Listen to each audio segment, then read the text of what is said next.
నీ ఆశతో ఈ మాటలు తెలియజేస్తున్నాం. జతపరచబడుతున్న బిడ్డలు కూర్చున్న మీరందరూ కూడా శ్రద్ధగా వినవలసిందిగా ప్రభు పేరు తెలియజేస్తున్నాం. సమాజంలో మనం గమనిస్తే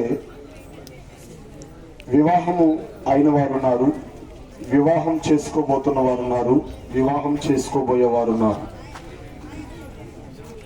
వివాహమైన వారు కుటుంబ వ్యవస్థ జీవితం గురించి ఎరిగిన వారు, వివాహం చేసుకోబోతున్న వారు కుటుంబ వ్యవస్థలోకి వెళ్ళబోతున్నవారు, వివాహం చేసుకోబోయేవారు జతపరచబడడానికి వారు ఇంకా సిద్ధపరచబడవలసి ఉన్నవారు. అయితే వివాహము అన్న మాట మనం బైబిల్లో చూస్తున్నాం. క్రైస్తవులందరూ కూడా బైబిల్ ప్రకారముగా పరిశుద్ధ వివాహం అని చెప్తూ పరిశుద్ధ వివాహం జరిగిస్తున్నారు.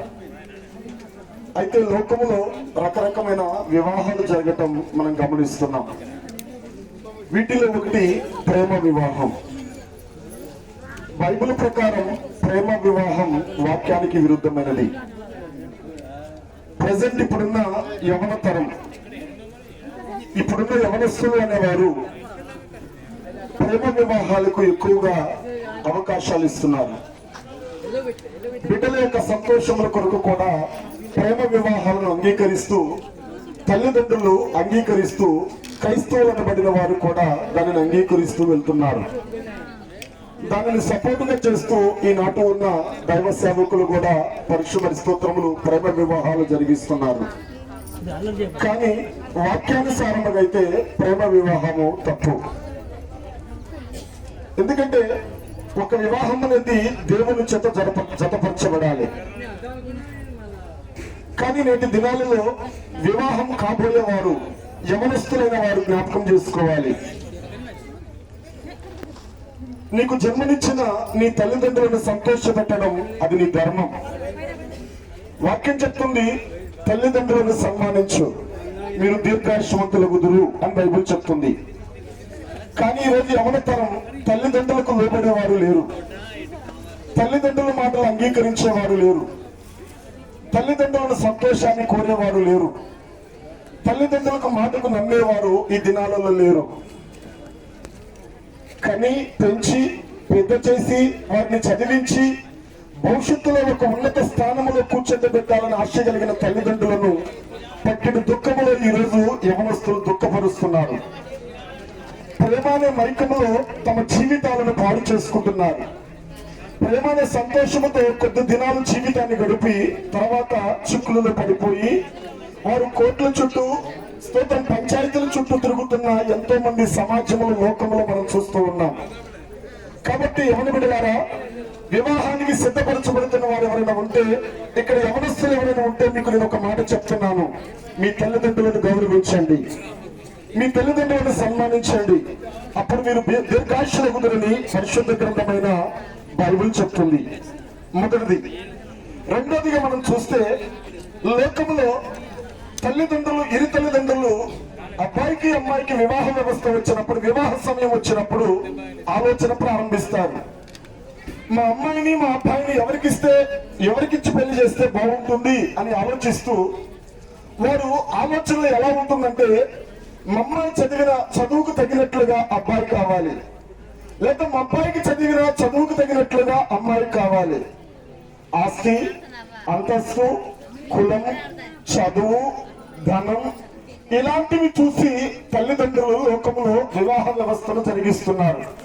ఇది కొంతవరకు కరెక్ట్ అని చెప్పొచ్చు, కానీ బైబిల్ దీనికి కూడా ఒప్పుకోదు. లోకంలో సమాజంలో కొంతవరకు ఇది కరెక్ట్ అయి ఉండొచ్చు, మనుషుల దృష్టిలో పెద్దల దృష్టిలో ఇది కరెక్ట్ అయి ఉండవచ్చు.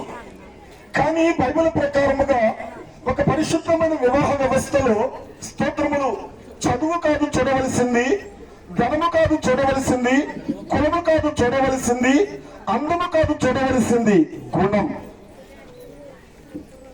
ధనమున్నా, చదువున్నా, అందమున్నా, ఆస్తున్నా, బలమున్నా గుణము లేకపోతే కుటుంబ వ్యవస్థలు పాడైపోతున్నాయి. ఈ రోజుల్లో చూడండి, ఎన్నో కుటుంబాలు వివాహం చేసుకున్నంతసేపు చాలా సంతోషంగా ఉంటారు. వివాహమైన కొన్ని రోజులకే చిన్న భిన్నమైపోతున్నాయి. కుటుంబాలలో సమాధానాలు లేవు, కుటుంబాలలో సంతోషాలు లేవు, కుటుంబాలలో ఆనందాలు లేవు, కుటుంబ కుటుంబంలో గొడవలు అసమాధానాలు ప్రారంభమయ్యాయి. భార్యాభర్తల సంబంధము పరిశుద్ధంగా నడవవలసిన సంబంధం వారి జీవిత కాలం అంతయు గొడవలతో సాగుతూ ఉంది. ఈ రోజు వివాహమైన వారందరినీ నేను ఒక ప్రశ్న వేస్తున్నాను. ఏ కుటుంబంలో సమాధానం ఉందో చెప్పండి. ఏ కుటుంబంలో ఆనందం ఉందో చెప్పండి. ఏ అత్త కోడల మధ్య సమాధానం ఉందో చెప్పండి. ఏ స్తోత్రం భార్యాభర్తల మధ్య సంతోషం ఉందో చెప్పండి. ఏ తోడు కోడల మధ్య సంతోషం ఉందో చెప్పండి. స్తోత్రములు.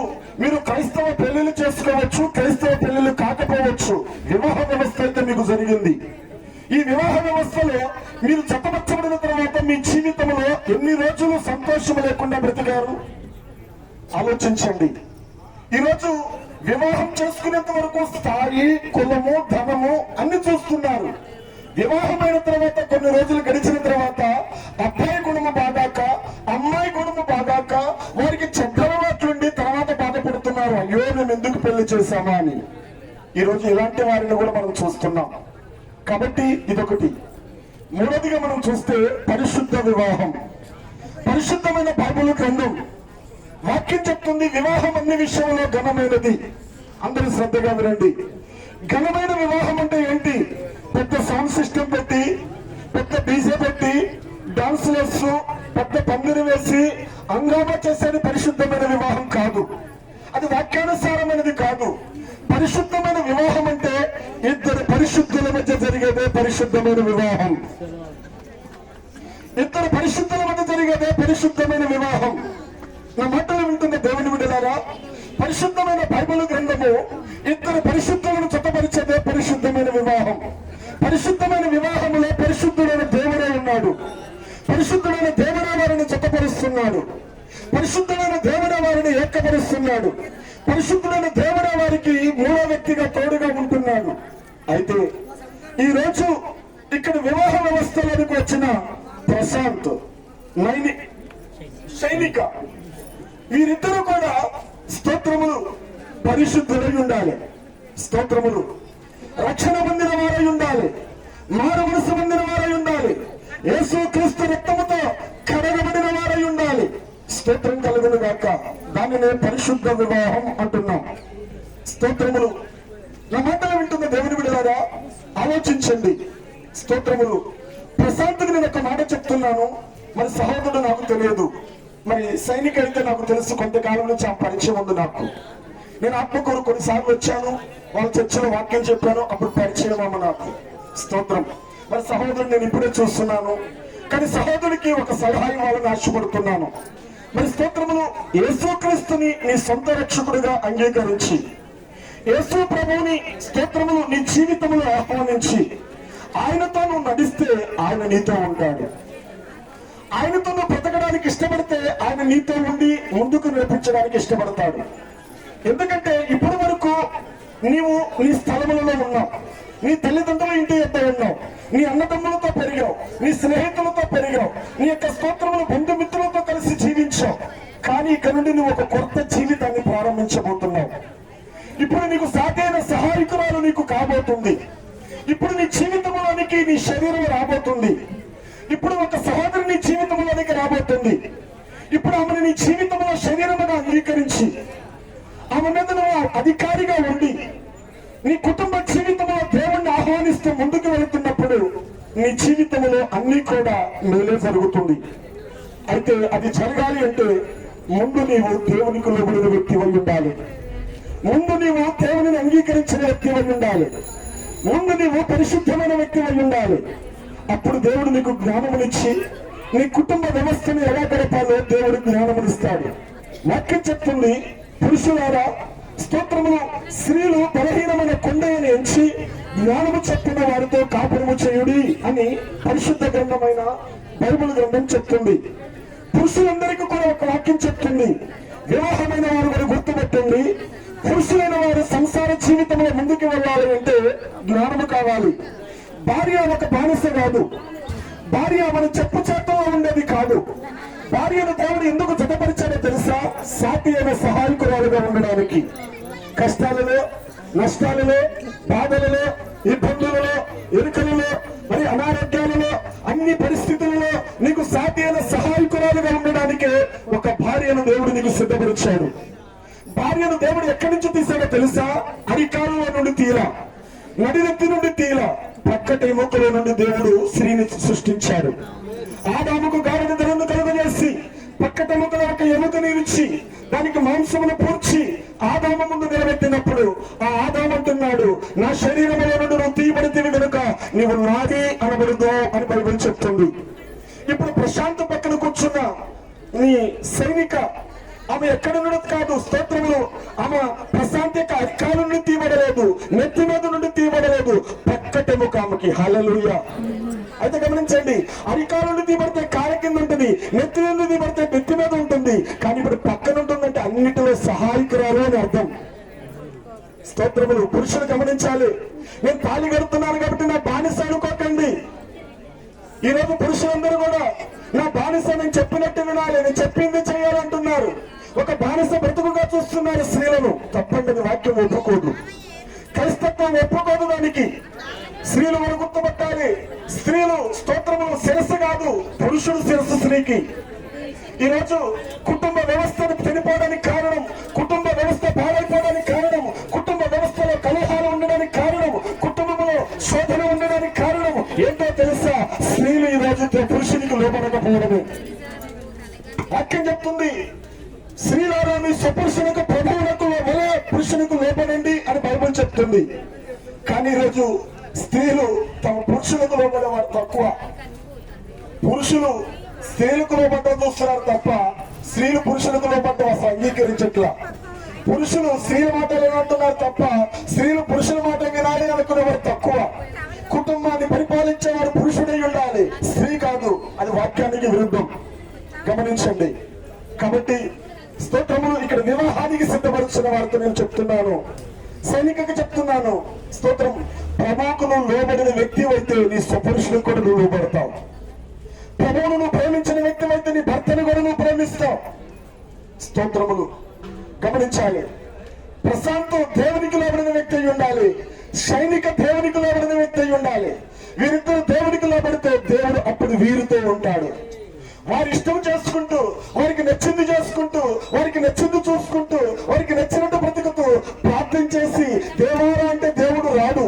దేవుడు మనం చెప్పినట్టు వినేవాడు కాదు, దేవుడు చెప్పినట్టు మనము వినాలి. జాగ్రత్తగా వినాలి అందరూ.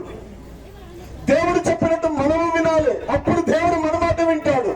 ఈరోజు చాలా మంది మా మాట దేవుడు వినాలి తప్ప దేవుడి మాట మేము వినాం.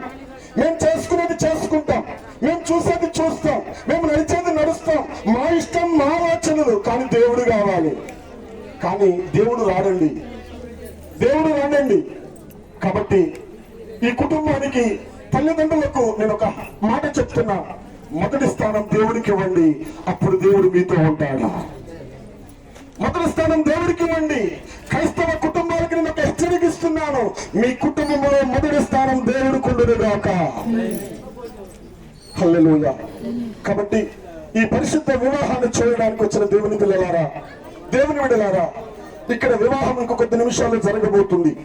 కానీ ఒక హెచ్చరికగా ఇస్తున్నా, స్తోత్రములు, జతపరచబడుతున్న దేవుని బిడ్డలు పరిశుద్ధులై ఉండాలి, దేవునికి లోబడిన వారై ఉండాలి, విధేయులై ఉండాలి. అప్పుడు దేవుడు వీరితో ఉంటాడు.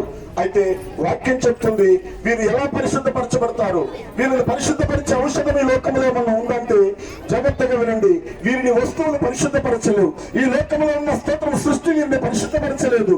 స్తోత్రము, ఈ వస్త్రం ఉంది, నేను తెల్ల వస్త్రం ధరించాను, ఈ తెల్ల వస్త్రానికి మురికంటుంది, దీన్ని కడగాలి అంటే ఒక సభ పెడితే దీన్ని కడుగుతాను. నేను స్తోత్రములు వరంగల్ నుంచి ఇక్కడికి వచ్చాను, వరంగల్ నుంచి వచ్చినప్పుడు నా శరీరానికి దుమ్మంటుంది. ఇప్పుడు నా శరీరానికి ఉన్న దుమ్మ పోవాలి అంటే ఒక సంతూరు సబ్బు, సింతారు సబ్బు పెడితే స్నానం చేస్తే పోతుంది.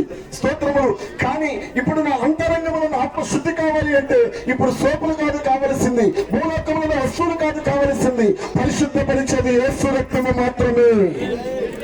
వాక్యం చెప్తుంది, యేసు రక్తము మన మనస్సాక్షులను ఎంతో పవిత్రీకరిస్తుంది అని వాక్యం చెప్తుంది. నా మాటలు వింటున్న దేవుని విడలారా, ఒక వ్యక్తి పరిశుద్ధుడిగా మారడానికి ఈ లోకంలో ఏ ఔషధం లేదు. యేసు క్రీస్తు శిలువ రక్తమే ఒక పాపిని పరిశుద్ధుడిగా మార్చగలిగినది. వారే పరిశుద్ధులు. స్తోత్రములు. కాబట్టి ఈ వివాహానికి వచ్చిన దేవుని పిల్లలారా, స్తోత్రములు, ఈ వివాహాన్ని తిలకిస్తున్నారు. ఇక్కడ కూర్చున్న దేవుని పిల్లలను చూస్తే ఇప్పుడు ఈ వివాహం కొద్ది సమయంలో జరిగిపోతుంది, కానీ వీళ్ళిద్దరూ ఒక్కొక్క రోజు ఒక వివాహంలో కూర్చోబోతున్నారు. ఈ వివాహం ఎక్కడంటే పరలోకంలో. ఆ వివాహంలో కూర్చోవాలంటే ఆ పరలోకంలో ఎవరితో పెళ్లి అవుతుందంటే ప్రభు యేసుక్రీస్తుతో పెళ్లి కాబోతుంది. ఆ పెళ్లి కాబోతున్న వ్యక్తి ఎలాంటి వాడంటే పరిశుద్ధుడు, నిష్కలంకుడు, నిర్దోషి, నీతిమంతుడు, ఆయన పాపములో చేరక ప్రత్యేకంగా ఉన్నవాడు. ఇప్పుడు అలాంటి ఆయనతో వివాహం చేయాలి అంటే జాగ్రత్తగా వినండి. స్తోత్రములు. ఒక అబ్బాయికి ఒక అమ్మాయిని సాటి అయిన సహాయకురాలుగా చేయడానికి ఎన్నో ఆలోచిస్తాం. అబ్బాయి అమ్మాయి స్తోత్రములు హైట్ సరిపోయిందా లేదా, అబ్బాయి అమ్మాయి కరెక్ట్గా సరిపోతారా లేదా, అబ్బాయి అమ్మాయి చక్కగా ఉంటారా లేదా, అన్ని రకాలుగా చూసి వివాహాన్ని సిద్ధపరుస్తారు. ఇదే ప్రకారంగా మరి పరలోకమున్న దేవుడికి మరి స్తోత్రముల సంఘము వివాహం చేసుకోబోతున్నప్పుడు మరి యేసు ప్రభు తన స్థాయికి తగినట్లుగా చూస్తాడు. మరి ఆయన స్థాయి ఏంటి? పరిశుద్ధత. ఆయన యొక్క స్తోత్రం పక్కన కూర్చోవాలంటే నీతివంతులై ఉండాలి, పరిశుద్ధులై ఉండాలి, యథార్థవంతులై ఉండాలి, సత్యవంతులై ఉండాలి, జీవము కలిగిన వారై ఉండాలి. అప్పుడు అలాంటి వారిని మాత్రమే పరిశుద్ధుడైన దేవుడు వివాహం చేసుకుంటాడు. కాబట్టి ఈ మధ్యాహ్నకాల సమయంలో వివాహ కూడికకు వచ్చిన దేవుని పిల్లలారా, దేవుని సహోదరి సహోదరులారా, ఆలోచించండి. స్తోత్రములు. కొద్ది నిమిషాల్లో వివాహం అయిపోతుంది, ఎవరింటి వారు వెళ్ళిపోతారు వారు పెట్టిన భోజనం తిని. తర్వాత స్తోత్రములు ఒకరోజు మధ్యాకాశంలో మనం వెళ్ళిపోబోతున్నప్పుడు అక్కడ వివాహం జరగాలి అంటే ఇక్కడే మనం పరిశుద్ధపరచబడాలి. ఈ వివాహం మీకు సాదృశ్యంగా ఉందంటే స్తోత్రములు కలుగును గాక. గమనించండి, అందరూ అర్థం చేసుకోండి. దీనికి స్తోత్రం. కాబట్టి వివాహం జతపెచ్చబెట్టిన బిడ్డలకి నేను కొన్ని హెచ్చరికలు ఇచ్చి నేను ముగిస్తున్నాను. దీనికి స్తోత్రములు. ప్రశాంత్ జ్ఞానము చొప్పున కాపురం చేసుకో. సైనిక జ్ఞానము చొప్పున కాపురం చేయి. దీనికి స్తోత్రం. మీ ఇద్దరు దేవుణ్ణి తోడుగా ఎంచుకోండి, మనుషులను తోడుగా ఎంచుకోకండి. ఏదైనా సమస్య వస్తే, ఏదైనా కష్టం వస్తే, ఏదైనా బాధ వస్తే మీ అమ్మగారికి మీ నాన్నగారికి చెప్పడం కాదు, దేవునికి చెప్పడం నేర్చుకో. హల్లెలూయా. ఈ రోజు భర్త ఒక మాట, చిన్న మాట అనగానే భార్యలు స్తోత్రములు వివాహమైన స్త్రీలు తమ పుట్టింటికి వెళ్ళిపోతున్నారు. పుట్టింటికి వెళ్ళిపోవడానికి నీకు వివాహం చేయాల. స్తోత్రములు. నీ జీవిత కాలం అంతా నీ భర్తతోనే ఉండాలి. నీ తండ్రిని తల్లిని విడిచి నీ స్తోత్రములు నీ భర్తను హత్తుకుని జీవించాలి. అట్లా జీవించాలి అంటే శ్రమ వస్తుంది, నిందొస్తాయి, కష్టాలు వస్తాయి, బాధలు వస్తాయి. నిన్ను అర్థం చేసుకునే వారు ఉంటారు, అర్థం చేసుకోలేని వారు ఉంటారు, ప్రేమించేవారు ఉంటారు, ప్రేమించిన వారు ఉంటారు. ఎందరు ఉన్నా ఎవరు ప్రేమించినా ప్రేమించకపోయినా నువ్వు చేయవలసింది ఒక్కటే, దేవుణ్ణి తోడుగా చేసుకుని ఉండు. దేవుడు నీకు తోడుంటాడు. దేవుడు నీకు తోడుండాలంటే నువ్వు దేవునికి లోబడు, దేవుని వాక్యానికి లోబడు, పరిశుద్ధతకు లోబడు, నీతికి లోబడు. అప్పుడు దేవుడు నీకు తోడుంటాడు. దేవుడు నీకు జ్ఞానమునిస్తాడు. జ్ఞానవంతురాలు తన ఇంటిని కట్టుకుని వాక్యం చెప్తుంది. జ్ఞానముతో నీ ఇంటిని కట్టుకో, జ్ఞానముతో నీ కుటుంబాన్ని సిద్ధపరచుకో. ఈ రోజు నుండి కొత్త జీవితం ప్రారంభించబోతున్న నీ జీవితంలో దేవుడు తోడుండాలంటే దేవునికి లోబడి జీవించు. స్తోత్రం కలుగును గాక. కాబట్టి ఇద్దరు కూడా సమస్యలు వచ్చినప్పుడు వారి తల్లిదండ్రులకి వీరి తల్లిదండ్రులకు వారు చెప్పడం కాదు. మూడో వ్యక్తికి అవకాశం ఇవ్వకండి. మూడో వ్యక్తికి అవకాశం ఇస్తే సమస్యలు క్రియేట్ అవుతాయి. మూడో వ్యక్తికి అవకాశం ఇస్తే శోధన ప్రారంభమవుతుంది. మూడో వ్యక్తికి అవకాశం ఇస్తే గొడవలు ప్రారంభమవుతాయి. మూడో వ్యక్తికి అవకాశం ఇచ్చారనుకోండి, సైనిక మీద ఏదో చెప్పొచ్చు ప్రశాంత్కి, లేకపోతే ప్రశాంత్ మీద ఏదో సైనికకి చెప్పొచ్చు. అక్కడి నుంచి స్టార్ట్ అయితే అనుమానాలు. ఈ రోజు అనుమానాన్ని బట్టి ఎన్ని కుటుంబాలు పాడవుతున్నాయి. భర్త మీద భార్యకు అనుమానము, భార్య మీద భర్తకు అనుమానము, కోడల మీద అత్తామామకు అనుమానము, అత్తామామకి కోడల మీద అనుమానం. ఈ రోజు అనుమానాల కుటుంబ జీవితాలను పాడు చేస్తున్నాయి. వాక్యం చెప్తుంది సామెతల గ్రంథములో, పురుషుడట భార్య మీద నమ్మకం ఉంచుతాడట అన్ని విషయాల్లో. కాబట్టి నీ భర్త నీ మీద నమ్మకం ఉంచేలా ప్రవర్తించు. నీ మాటలు, నీ ప్రవర్తనలో, నీ చూపులో, నీ నడకలో, నీ జీవితంలో నీ భర్తకు నీకు నమ్మకం కుదిరినప్పుడు అప్పుడు వేరే వారి మాటకు అవకాశం ఇవ్వడు నీ భర్త. స్తోత్రం. ప్రశాంతుడు గుర్తుపెట్టాలి. ఇప్పుడు దాకా నువ్వు స్నేహితులతో గడిపావు, నీకు నచ్చినట్టు జీవించావు, నీకు నచ్చినట్టు బ్రతికావు. ఇప్పుడు నీ జీవితంలోనికి ఒక స్త్రీ రాబోతుంది, నీ కుడి పార్శ్వముల స్తోత్రములు నీ యొక్క భార్య రాబోతుంది. ఇక్కడ నుండి నీ అలవాట్లు కట్టయిపోవాలి, నీ స్నేహాలు కట్టయిపోవాలి, నీ యొక్క స్తోత్రములు మరి అనేకమైన చెట్లని కట్టయిపోవాలి. ఎందుకంటే ఆమె నిన్ను ప్రేమించాలి, ఆమెను గౌరవించాలి. నీ శరీరాన్ని నువ్వు ఎలాగైతే ప్రేమించుకుంటున్నావో నీ భార్యను కూడా అలా ప్రేమించమని బైబిల్ చెప్తుంది. స్తోత్రములు. ఈ రోజు లెక్క అయిపోయిందంటే పెళ్లి అయ్యేదాకా వినయ విధేతలు చూపిస్తారు, పెళ్ళైన తర్వాత అసలు రూపం బయటపడుతుంది. చాలా కుటుంబాలు చూశానండి, మన ఆంధ్ర చాలా పెళ్లిళ్ళు చేశాను నేను. జాగ్రత్తగా వినండి, పెళ్లి అయ్యేదాకా ఎట్లా ఉంటారంటే ఎట్లా చూపిస్తారు, పెళ్లి అయిన తర్వాత అసలు రూపం బయటపడుతుంది. పెళ్లి కాకముందు తల్లిదండ్రులు చెప్తారు, మా అబ్బాయికి ఏం అలవాట్లేదని అంటారు. పెళ్ళైన వారానికే వస్తాడు అబ్బాయి. అమ్మ కాల్ చేయకండి, తల్లి కాల్ చేయకండి కదా, వినండి కొన్ని మాటలు, మంచి మాటలు వినండి, తప్పలేదు, నీకు ఉపయోగపడతాయి. హల్లెలూయా. పెళ్లి కాకుండా అబ్బాయి తల్లిదండ్రులు చెప్తారు, మా అబ్బాయికి ఏం అలవాట్లేదండి. స్తోత్రములు. పెళ్ళైన వారానికే స్తోత్రములు. పెళ్ళైన వారం ఎందుకులేండి, ఇప్పుడు పెళ్ళైన సాయంత్రానికే పడిపోతుంది చాలా మందిలో. అమ్మాయి తల్లిదండ్రులు కూడా చెప్తారు, మా అమ్మాయి అసలు గొడవే చేయదండి అని. వెళ్ళిన వారానికే తెలిసిపోతుంది మొత్తం ఇల్లంతా గోలగోలే. హల్లెలూయా. దానికి ఒక సామెత చెప్తారు లోకంలో, 100 అబద్ధాలను ఒక పెళ్లి చేయాలంట. అబద్ధాలను పెళ్లి చేయకండి, సత్యం చెప్పి పెళ్లి చేయండి. లోక సామెత అబద్ధాలను పెళ్లి చేయడం, కానీ బైబిల్ చెప్పట్లా, సత్యం చెప్పండి. పెళ్లి చేసేవారు తల్లిదండ్రులకు నేను ఒక హెచ్చరిక ఇస్తున్నా, మీరు స్థాయిని చూడకండి, గుణాన్ని చూడండి. ఈరోజు స్థాయి, హోదా, ధనము, డబ్బులు చూసి కుటుంబాలు పాడైపోతున్నాయి. కుటుంబ వ్యవస్థ పాడైపోతుంది. కోర్టులకు ఎక్కుస్తుంది కుటుంబ వ్యవస్థ, పంచాయతీకి వెళ్తుంది కుటుంబ వ్యవస్థ, పోలీస్ స్టేషన్ లో ఉంటుంది కుటుంబ వ్యవస్థలు. విడాకులు వెళ్ళకపోతే ఈరోజు విడాకులు తీసుకుంటున్నారు. ఎందుకు కారణం? ఇద్దరు బాగాకే, మనసులు కుదరకే, మాటలు కుదరకే, ప్రవర్తనలు కుదరకే. కానీ వీరిద్దరికి నేను కోరుకునేది ఒకటే, దైవజనుడుగా ఇద్దరు స్తోత్రములు ఈ రోజు మొదలుకొని వారి మరణ దినం వరకు కలిసి ఉందిరుగాక. నేనైతే కోరుకునేది అదే, నేనైతే హృదయపూర్వకంగా కోరుకునేది అదే.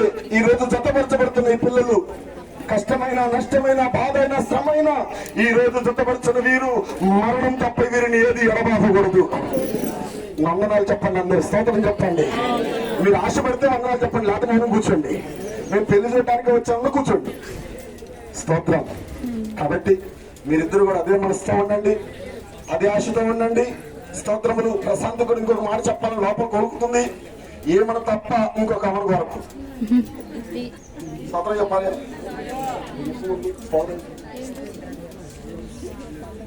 ఏమన్నా తప్ప పరాశ్రయిని చూడకు.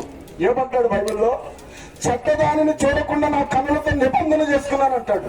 నువ్వు ఈ రోజు నిబంధన చేసుకోమని తప్ప ఇంకొక ఆమెను చూడలేదు. స్తోత్రం చెప్పలే. ఇక్కడైతే పెళ్ళైన వరకు చాలా బాగున్నా అంటది, పెళ్ళైన వారానికి అంటాడు, ఆ రోజు నేను సరిగ్గా చూడ దెయ్యం బాగున్నా అంటాడు ఒకసారి. అర్థమవుతుందా? ఆమంటది నచ్చినంత చెప్పు, స్తోత్రంలో భలే ఉన్నామంటది, నచ్చిన తర్వాత అంటది అనవసరంగా నా నెత్తిని పెట్టుకున్నాను నీకంటది. ఆమె కూడా ఒక హెచ్చరికిస్తున్నా, ఆయన తప్ప నీ జీవితంలో ఇంకొక శిరస్సు ఉండకూడదు. స్తోత్రములు. ఇద్దరిని హెచ్చరిస్తున్నా, ఇద్దరికి దేవుడు తోడుండాలి. ఇంకొక మాట చెప్పి నేను ముగిస్తాను, ఎక్కువ మిమ్మల్ని ఇసుకించను, సమయం చాలా అయిపోయింది కాబట్టి చెప్పడానికి చాలా ఉన్నాయి. ఒక మాట ప్రసంగిలో చెప్పి నేను ముగిస్తా. 3 పేట్ల తాడు తెగిపోదు అని బైబిల్లో ఉంది. 3 పేట్ల తాడు తెగిపోదు అని బైబిల్లో ఉంది. 3 పేట్ల తాడు అంటే మీ ఆలోచన ప్రకారం ఏంటో చెప్పండి. 3 పేట్ల తాడు తెగిపోదు అని బైబిల్ ప్రసంగి గ్రంథంలో ఉంది. 3 పేట్ల తాడు అంటే మీ ఆలోచన ప్రకారం ఏంటి చెప్తే? ఈ లోకంలో ఒక తాడుతో కట్టేదని మీరు అనుకోవచ్చు, కానీ ఒక తాడును చూసుకోండి, కొన్ని రోజులకి తెగిపోతుంది. కానీ బైబిల్ ఏం చెప్తుంది? తెగిపోదు అంటుంది. కానీ 3 పేట్లు ఏంటో చెప్పి నేను ముగిస్తా. ఒక తాడు దేవుడు, ఇంకో తాడు ప్రశాంత్, ఇంకో తాడు సైనిక. ఈ ముగ్గురు కలిస్తే వీరి జీవిత కాలంతో ఇంక తెగిపోదు. కాబట్టి వీరిద్దరిని కలపవలసింది దేవుడే, వీరిద్దరికి తోడుండవలసింది దేవుడే, వీరిద్దరిని నడిపించవలసింది దేవుడే, వీరిద్దరికి సహాయం చేయవలసింది దేవుడే, వీరిద్దరిని ఆశీర్వదించవలసింది దేవుడే, వీరిద్దరిని పరిశుద్ధపరచవలసింది దేవుడే, వీరిద్దరికి రక్షణ ఇవ్వవలసింది దేవుడే, వీరిద్దరికి జీవం ఇవ్వవలసింది దేవుడే, వీరిద్దరిని పరలోకానికి తీసుకెళ్లవలసింది కూడా దేవుడే. అంటే అన్ని ఎవరి ద్వారా వస్తున్నాయి? దేవుడి ద్వారా వస్తున్నాయి. ఆ దేవుడు నీతో ఉంటే నీ జీవితమే ధన్యం. అందుకే దేవుడు కలిగిన జనులు ధన్యులు. Praise the lord. కాబట్టి దేవుడు మిమ్మల్ని జతపరచును గాక. ఆదామవలను జతపరిచిన దేవుడు మిమ్మల్ని జతపరచును గాక. ఇస్సాకు రెబెకాను జతపరిచిన దేవుడు మిమ్మల్ని జతపరచును గాక. ఆది భక్తులను ఆశీర్వదించిన దేవుడు మిమ్మల్ని కూడా ఆశీర్వదించాలని కోరుకుంటున్నాను. ఈ హెచ్చరికలను అంగీకరించండి. మీ జీవితంలో కష్టం వచ్చినా, నష్టం వచ్చినా, బాధ వచ్చినా వేరే వారికి అవకాశం ఇవ్వండి. ఆలోచనకు అవకాశం ఇవ్వకండి, తలంపులకు అవకాశం ఇవ్వకండి, తల్లిదండ్రులకు అవకాశం ఇవ్వకండి. దేవుడికి మాత్రమే మీరు అవకాశం ఇవ్వండి. కష్టం వస్తే ఇద్దరు గదిలో కూర్చొని ప్రార్థన చేయండి. శోధన వస్తే గదిలో కూర్చొని ప్రార్థన చేయండి. ఎవరు చెప్తారు భాష గారు? ప్రార్థన చేసే వాళ్ళకి చెప్పండి, మాకెందుకు చెప్తారంటారా? కష్టం వస్తే ప్రార్థన చేయండి అని. కష్టం వస్తే మమ్మకు ఫోన్ చేస్తాం, నాన్నకు ఫోన్ చేస్తాం, మన్నకు ఫోన్ చేస్తారు. కానీ కష్టం వస్తే మేమెందుకు ప్రార్థన చేస్తామండి? కష్టం వస్తే అవసరమైతే ఈ ఆత్మకూరు పోలీస్ స్టేషన్ లో కూర్చుంటారు తప్ప ప్రార్థన మటుకు చేయని వారు చాలా మంది ఉన్నారు ఈ రోజు. కానీ సైనికులకు చెప్తున్నా, మా లోకం వైపు చూడకు, మనుషుల వైపు చూడకు. దేవుడే నేను రక్షించాలి. శ్రమ రాదని నేను అంటల్లా, శోధన రాదు అంటల్లా. సమస్యలు వస్తాయి, శోధన వస్తుంది, కష్టం వస్తుంది. కానీ అన్నిటిని ఓర్చుకో, అన్నిటిని సహించు. నీ జీవితము ఈ రోజు నుంచి కట్టుకొని నీవే జ్ఞానము చొప్పున. మనుషుల మాటకు అవకాశం ఇవ్వకు, లోకపు మాటలు అవకాశం ఇవ్వకు. నీ భర్తను నమ్ము, అప్పుడు నీ భర్త నిన్ను నమ్ముతాడు. కాబట్టి ఇరువురు కష్ట నష్టాల్లో ఒకరినొకరు అర్థం చేసుకుంటూ, ఒకరినొకరు గౌరవించుకుంటూ, ఒకరినొకరు ప్రేమించుకుంటూ, ఒకరినొకరు సహాయం చేసుకుంటూ, సమస్యలలో శోధనలు ఒకరినొకరు పంచుకుంటూ ఇద్దరు కలిసి జీవించండి. అప్పుడు దేవుడు మీతో ఉంటాడు. కాబట్టి ఈ మాటలు ఈ బిడ్డలను దీవించును గాక. మరి ముందున్న కార్యక్రమం దేవుని సేవకులకు అర్పిస్తున్నాను. దేవునికి స్తోత్రం, దేవునికి నమ్మకంగా ఈ సమయం వరకు శ్రద్ధగా వాక్యం అందరూ కూడా మరొకసారి యేసుక్రీస్తు నామములో వందనాలు తెలియజేస్తున్నాం. ఈ సమయం నుండి ఈ విన్న వాక్యము ప్రతి ఒక్కరిలోనూ ఈ నవ వరుడు వధువులు ఫలించడానికి ప్రార్థన చేసుకున్నాం. ఈ సమయం ముందు దేవుని యొక్క దాసులు ఆమోస్ పాస్టర్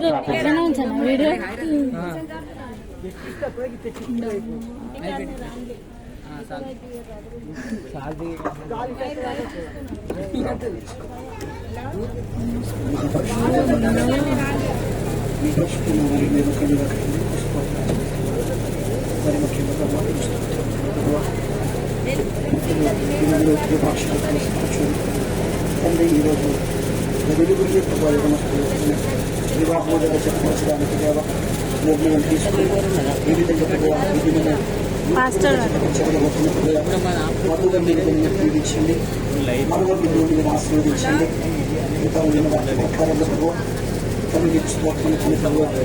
ఇరుగురిని కన్నికల గుడిలో పిండముగా చేసి నాటి వదులుకుని నేటి వరకు వీళ్ళెరువురికి ఆరోగ్యమును ఆయుష్యాన్ని పెంచి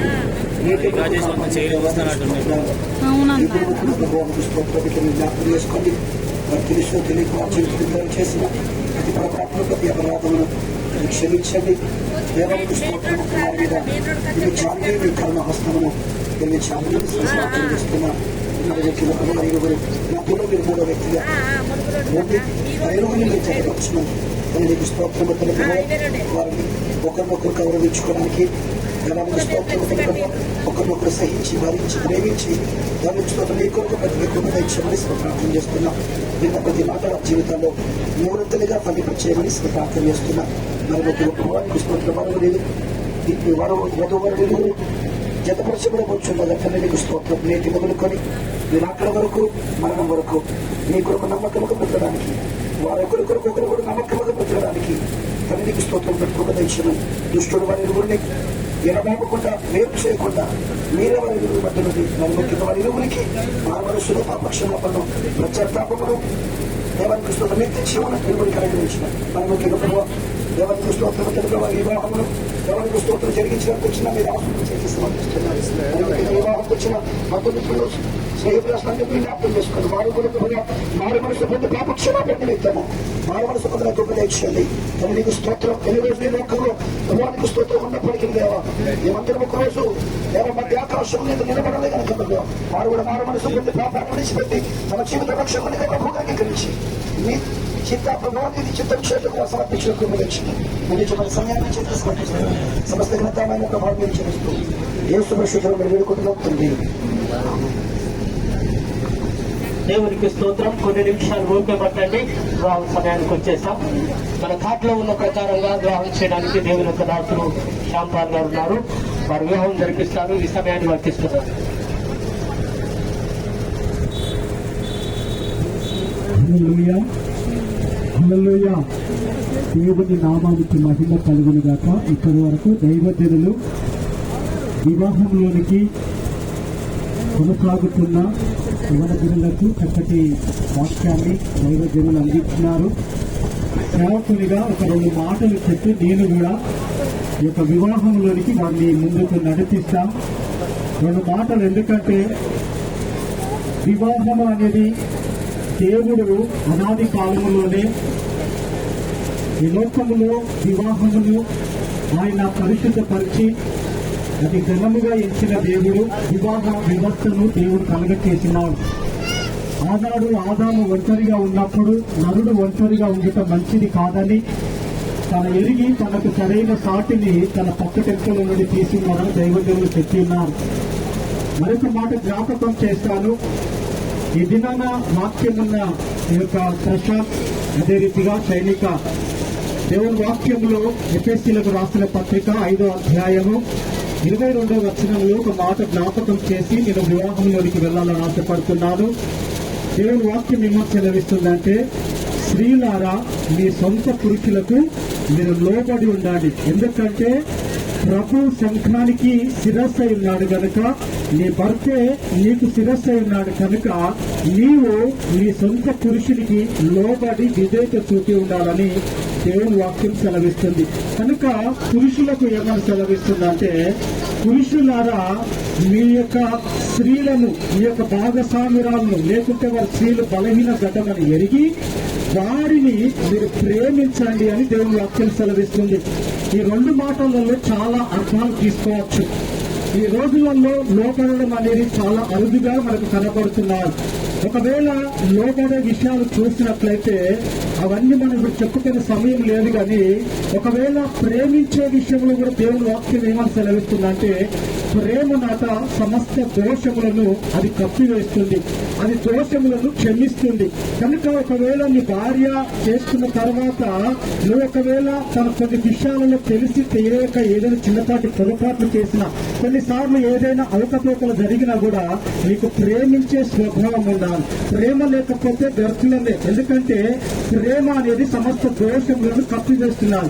మన సొంత శరీరాన్ని మనం ఎలానైతే ప్రేమించుకుంటామో, మన యొక్క సొంత యొక్క అవన్నిటిని ఏ విధంగానైతే ప్రేమించుకుంటామో, మీ భార్య కూడా సమభావరాలు కనుక మీరిద్దరు ఏక శరీరం అయినారు కనుక తన సొంత శరీరాన్ని ఎవరు కూడా గాయపరచుకోరు కనుక తన నీకు సమభావరాలు గారు నీకు సమభావరాలవుతుంది కనుక నీతో ఏకమైతుంది కనుక నీ శరీరాన్ని ఎలాగైతే గాయపరచుకోవాలి, శరీరాన్ని ఏ విధంగా అయితే ప్రేమిస్తావో నీ భార్యను కూడా అలా ప్రేమించాలని దేవుని వాక్యం సెలవిస్తుంది. కనుక ఈ మాటలు ఎన్నడూ కూడా నీ జీవితంలో మర్చిపోకూడదు. ఎందుకంటే పురుషుడు మనకు యజమానుడా ఇచ్చినాడు. ఒకసారి మనం చూసినట్లయితే అబ్రహాము నాట తన యొక్క దాసురాలు ఏమంటున్నా, నా యజమానుడా అని పిలుస్తూ సంబోధించి మాట్లాడుతున్నారు. కాబట్టి మీరిద్దరు కూడా జతపరచబడిన తర్వాత ఒకరినొకరు అర్థం చేసుకుంటూ గుణవతి అయితే తన ఇల్లును కట్టుకుంటుందట, 3 రాళ్ళైతే తన ఇల్లును ఊడగీక్కుంటుందని దేవుని వాక్యం సెలవిస్తుంది. తన భర్త గౌరవాన్ని కూడా నిలబెడుతుంది. కనుక ఒకసారి జ్ఞాపకం చేసుకోవాలి.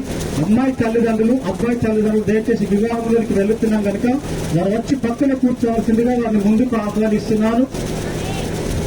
కాబట్టి ఈ విషయాలలో మీరు ఎప్పుడు కూడా దేవుణ్ణి మీ ముందట పెట్టుకొని, ఆనాడు కానాను విందులో ఏ విధంగానైతే వారికి ఉంటున్న లోటును తీర్చున్నాడు, మీ జీవితంలో ఎలాంటి కొరతలు ఉన్నా కూడా దేవుడే తీర్స్తాడు. కనుక మనం ఒకసారి నిలబడదాం.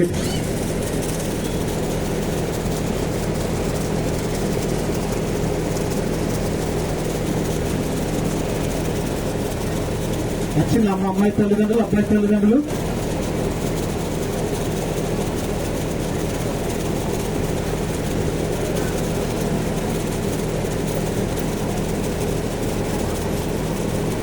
దేవునికి మహిమ. ఇప్పటికే చాలా ఆలస్యమైంది కనుక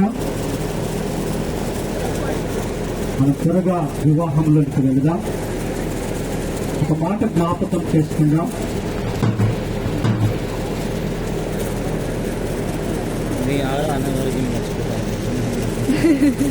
వీరిద్దరూ యవన బిడ్డలు. వివాహంలోనికి జతపరచబడడానికి వీరు మన ఎదుట నిలవబడి ఉన్నారు. ఈ వివాహము ఒకవేళ ఎవరికైనా ఆక్షేపణ లేకుంటే ఎవరికైనా అయ్యా ఈ వివాహము జరపకూడదని న్యాయసమ్మతమైన హేతువు ఏదైనా ఉన్నాయడలా,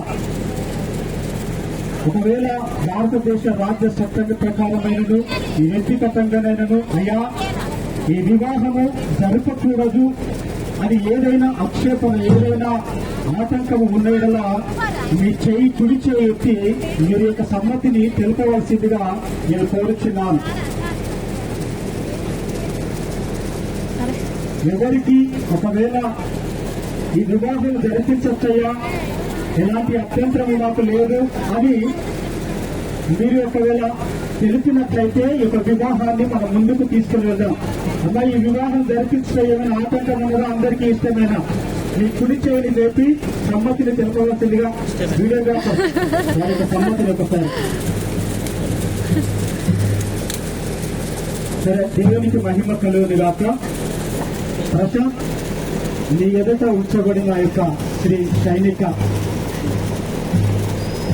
నీవు వివాహం చేసుకోవడానికి ఏమైనా అభ్యంతరం ఉన్నదా?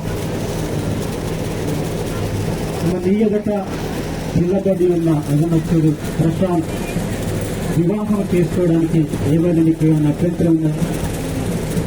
వారిద్దరిచ్చిన సాక్ష్యాన్ని బట్టి దైవజనముగా ఈ యొక్క వివాహాన్ని మనము ముందుకు తీసుకొని వెళదాం. ప్రశాంత్ పుడతారు ఐక్యం.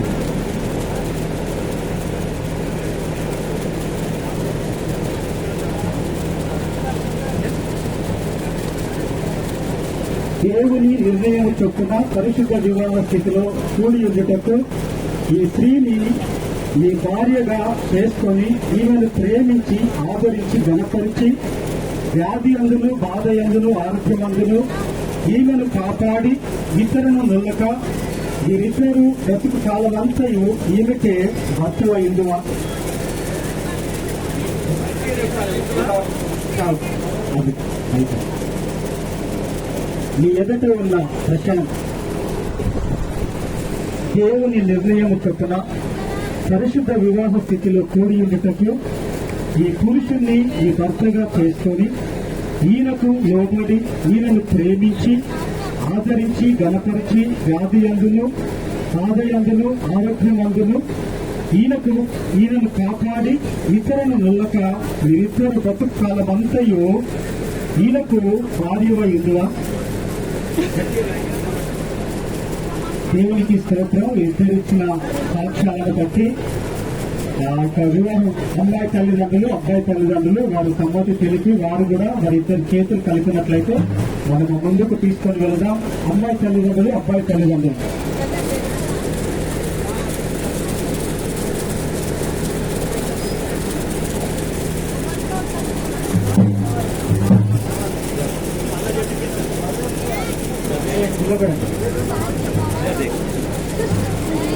జరుగు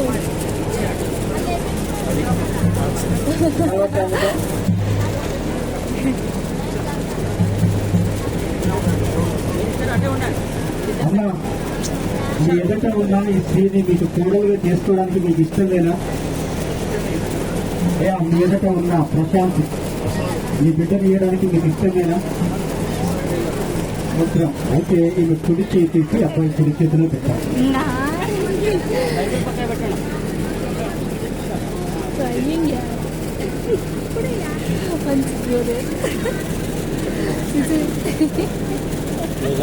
కొంచెం సార్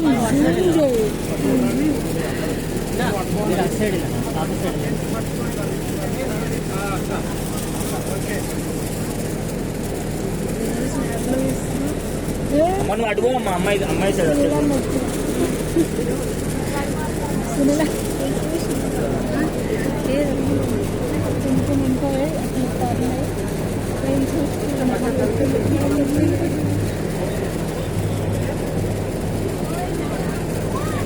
చీరలే పట్టుకోండి సార్. ఈ మైక్ పక్క పెట్టండి అయ్యా. మైక్ ఓకే ఇక్కడ చూడండి అన్న చేయండి. అక్కడే కాదు ఆటో చేయబట్టి పైకి ఓకే చూడండి చూడాలి చూడాలి సార్ ఇక్కడ సార్ సార్ ఇక్కడ చూడాలి అయ్యా అరే ఒకసారి ఫుల్ అవుట్ చేయండి రా ఫోటోస్ అయిపోయింది పీస్కి అలాగే ఉన్నాడన్న యాక్చువల్లీ సార్ డిస్టర్బ్ చేయొద్దాను ప్రాసెస్ మనం ఏం చేయలేము అయిపోయింది పూల్ ఎక్కడ చేయాలో తెలియదు ముందు ఆఫ్ చేస్తాం ఓకే ఓకే ఓకే అలాగే ఒక్క నిమిషం అలాగే ఉంది ఇక్కడ ఆఫ్ చేయకుండా అచ్చడే కావచ్చు బ్యాక్ అక్కడే ఉంది బ్యాక్ ఉంటుంది అక్కడి నుంచి ఇక్కడ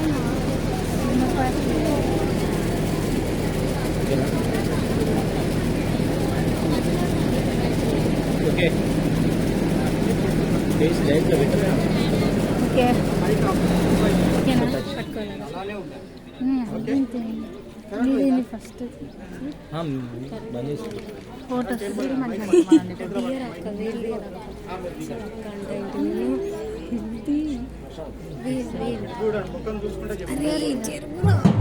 మనమే షైనీ అక్క వాళ్ళు కాదు ఫోటోగ్రాఫర్ మనమే అవుతారు అనుకున్నా ప్రశాంత్ అనే నేను మంచిగా ఉంటుంది నిన్ను ఇది మొదలుకొని మన జీవితాంతం వరకు దేవుని పరిశుద్ధ నిర్ణయము చొప్పున మేలుకైనను కీడుకైనను కలిమి అయినను లేమి అయినను వ్యాధి అందును బాధ అందును ఆరోగ్యమందును నిన్ను నీకు లోబడి నిన్ను ప్రేమించి సంరక్షించుటకై నా భార్యనుగా నా యజమానురాలుగా చేసుకొనుచున్నాను. ఈలాగు జరిగించునని దేవుని సన్నిధిలో సంఘం ఎదుట ప్రమాణము చేయుచున్నాను. ఏం చేసినా ప్రమాణం చేసి చేయబట్టుకుంది వచ్చి పక్కన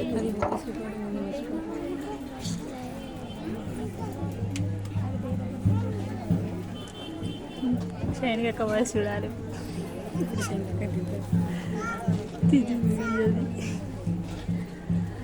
సైనిక నేను నిన్ను ఇది మొదలుకొని మన జీవితాంతం వరకు దేవుని పరిశుద్ధ నిర్ణయము చొప్పున మేలుకైనను కీడుకైనను కలిమి అందును లేమి అందును వ్యాధి అందును బాధ అందును ఆరోగ్యం అందును నీకు లోబడి ప్రేమించి సంరక్షించుటకై నా భర్తనుగా నా యజమానునిగా చేసుకొనుచున్నాను. ఈలాగు జరిగించునని దేవుని సన్నిధిలో సంఘం ఎదుట ప్రమాణము చేయుచున్నాను. ఏం చేసినావమ్మా? ప్రమాణం చేసినావు. దేవునికి మహిమ కలుగును గాక. మీరు ఇచ్చిన సాక్ష్యం పట్టుకుని ఉన్నారు. నీవు ఈ వివాహం చేసుకోవడానికి ఏమైనా గుర్తుగా తీసుకొని వచ్చిన ఓకే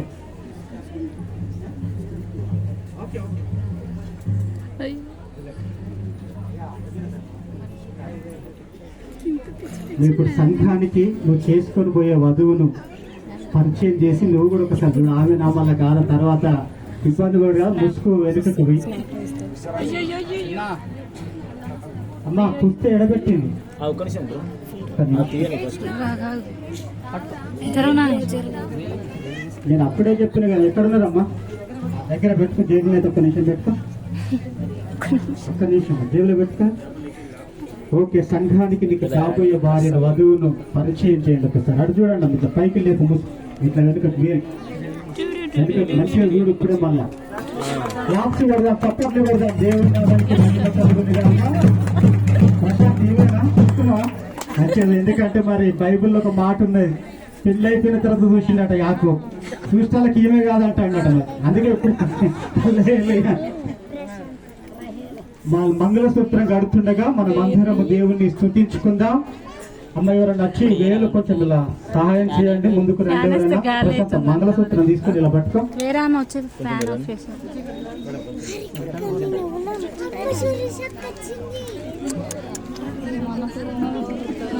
ఈ మంగళసూత్రం కొరకు ఎవరైనా దైవజనులు మన మధ్యలో సామ్యులయ్య గారు ఉన్నారు, వారు వచ్చి ప్రార్థన చేసిన తర్వాత వారి యొక్క తాళిని ప్రార్థన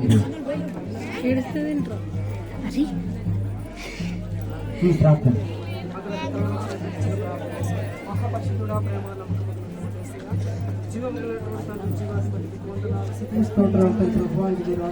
ప్రశాంతత ప్రభావ మరి వచ్చిన ప్రభావ ఎక్కడ చూడగా మీ సన్నిధిని తోడుగా వచ్చాను ప్రభావ. ఆయా సైనికులు అయా తన ప్రభావ ఇది ప్రశాంతత తన ప్రభావ ఇరువురు మీరు జతం చేయొచ్చు. మీకు వందలు అంటారు ప్రభావ. మీ కృప మీ సన్నిధి మీ కాపుదలు సహా దయచేసి ఇది మొదలుకొని మీరు అక్కడ ఎంత వరకు కూడా ప్రభావ కుటుంబాలను మీరు జీవించి ఆశీర్వదించమని ఏస్తు నామములో తెలుగుచున్నాము తండ్రి. ఎన్ని ముళ్ళు ఇష్టం? మూడు ముళ్ళు దేనికని సాదృశ్యం చెప్తుండే దైవజనం ఆమెకు తోడుగా ఉండాలి, ఆమె నీకు తోడుగా ఉండాలి ఎప్పుడు కూడా. ఎండిపోని బంధంగా కాబట్టి మూడు ముళ్ళు చక్కగా దైవజనులు చెప్తున్నారు కనుక మనం కాలు కడుతున్నా. అయ్యా బ్యాండ్ వాళ్ళు ఉన్నారా? Okay sir, okay. పరిశుద్ధ పరిశుద్ధ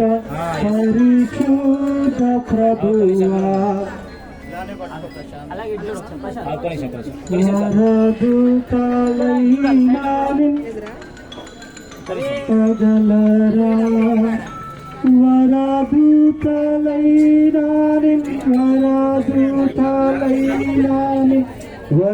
ప్రభువా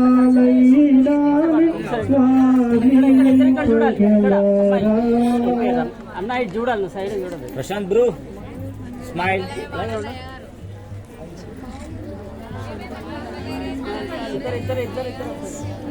ఇక్కడ అమ్మాయి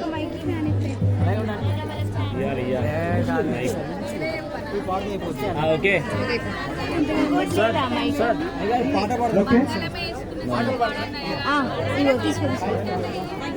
గాయకురాలు పేరు what is your name? Joys.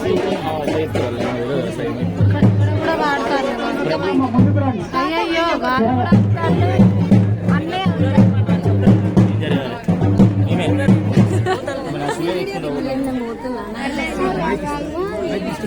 Madam cooler వేయండి. వీడియోగ్రాఫర్ పిలిచారు.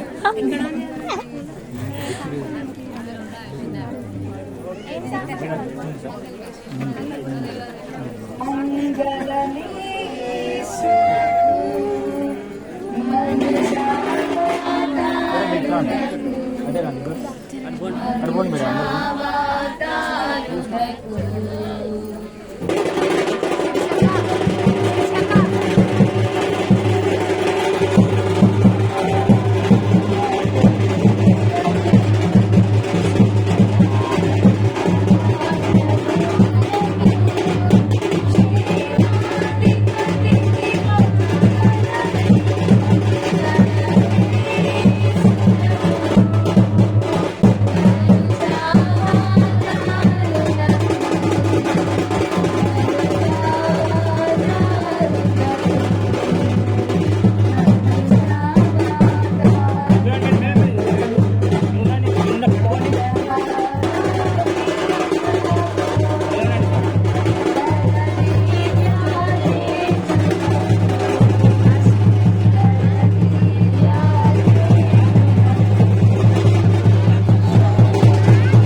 ఫాస్ట్